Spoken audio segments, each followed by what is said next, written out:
ચલો હવે વિદ્યાર્થી મિત્રો આપણે એક્ટિવિટી 1A જોઈ તો એમાં આપણે માઇન્ડ એક્ટિવિટી ડે એ વિશે આપણે અભ્યાસ કર્યો. તો હવે એને લગતા થોડા વર્ડ પેર્સ એટલે કે રાઇમિંગ વર્ડ્સ, જે એવા શબ્દો છે જેનો ઉચ્ચાર આપણને એક સરખો લાગે. તો હવે આપણે જોઈએ એક્ઝામ્પલમાં છે, જો સિટી અને સ્વીટી તમે બોલી જોજો તો આપણને એક સરખો ઉચ્ચાર લાગશે, સિટી સ્વીટી, બરાબર ને. હવે આપણે જોઈએ રૂપી, તો રૂપી સાથે શું આવશે? ટોફી. શું આવશે? ટોફી. ડેડ સાથે આવશે થ્રેડ. પિન સાથે આવશે થીન.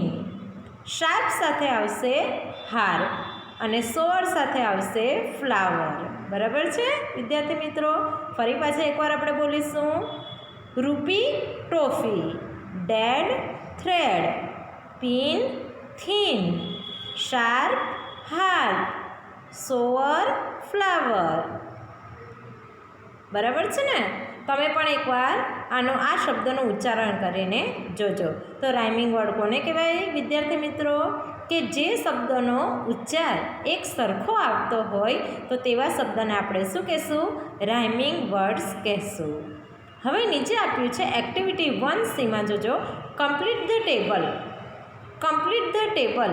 હવે એમાં એક બોક્સમાં એવું લખ્યું છે આઈ ગેવ બેક અને બીજામાં લખ્યું છે ઇટ વોઝ. બરાબર? તો એ બાળકે જે વસ્તુઓ ખરીદી છે તો એ ફરી પાછી એણે શા માટે આપી દીધી હશે અને બીજી વસ્તુ ખરીદી હશે તે વિશે આપણે માહિતી મેળવવાની છે. તો જો એક્ઝામ્પલમાં આપ્યું છે ટોફી, ઇટ વોઝ, તે કેવી હતી? સોવર. હવે ટોફી એણે ફરી પાછી શા માટે આપી દીધી હતી? ટોફી એટલે શું થશે? ચોકલેટ. Good, very good. તો ટોફી એટલે શું થશે? ચોકલેટ. તો ચોકલેટનો અર્થ, ચોકલેટ કેવી હતી? સોવર, ખાટી હતી એટલે બાળકે નહીં ખરીદી. ત્યાર પછી ફ્લાવર, ફૂલ ખરીદ્યું પણ ફૂલ પણ કેવું હતું? ડેડ એટલે શું થશે? કરમાયેલું, એટલે ફૂલ પણ ખરીદ્યું હતું નહીં. ત્યાર પછી ખરીદ્યો થ્રેડ એટલે શું થશે?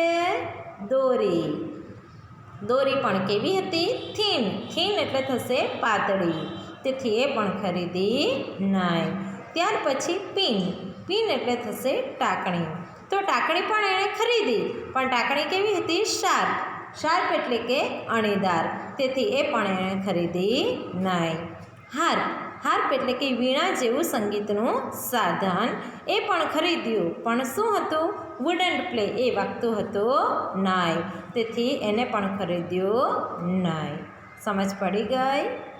ચલો કમ્પ્લીટ ધ ટેબલ ફરી પાછા એકવાર જોઈશું. આઈ ગેવ બેક એટલે મેં ફરી પાછું આપી દીધું હતું.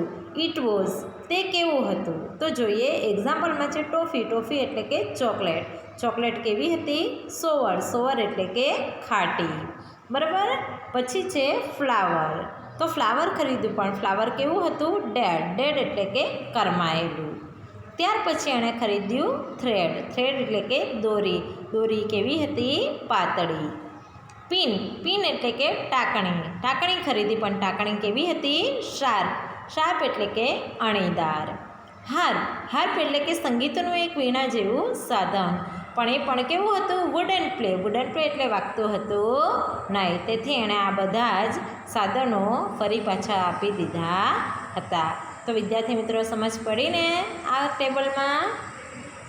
ફરી પાછા તમારે આ વિડીયો જોઈને આ એક્ટિવિટી જે છે બી અને 1B અને 1Cનો ફરી પાછો એકવાર અભ્યાસ કરવો. ઓકે, ચલો.